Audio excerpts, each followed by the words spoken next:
மாண்புமிகு முதலமைச்சர் அவர்களின் கனிவான கவனத்திற்கு 234 சட்டமன்ற உறுப்பினர் அவர்களையும் அரசாங்கமே என்ன செய்யணும், பாதுகாக்கணும்.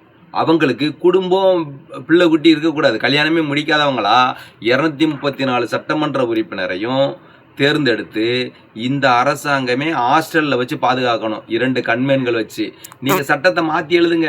இனிமே குடும்பம் பிள்ளை குட்டி இருக்கிறவங்க அரசியலுக்கு வரக்கூடாது. ஆனால் அவங்க கோடி கோடியாக தாத்தாவுக்கு, பாட்டனுக்கு, பூட்டனுக்கு, பேரனுக்கு, பேத்திக்கு, ஓட்டி எல்லாத்துக்கும் நினைச்சிருவாங்க. இவங்க பல கோடி, 1000 கோடி, 2000 கோடி இல்லை கொள்ளையடிச்சு 50 தலைமுறைக்கு சொத்து சேர்த்துருவாங்க.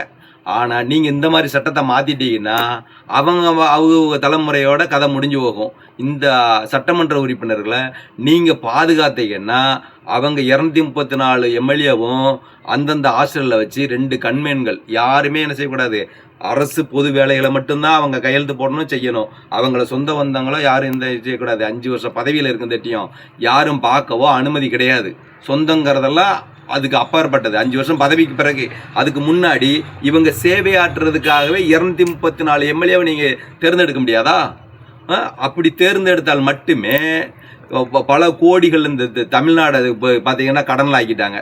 இந்த கடனில் இருக்கக்கூடாது அப்படின்னா இந்த மாதிரி நீங்கள் என்ன செய்யணும், கல்யாணமே ஆகாத இளைஞர்களை தேர்ந்தெடுக்க, இந்த நாட்டுக்காக சேவை செய்கிற சட்டமன்ற உறுப்பினரை உருவாக்குங்க.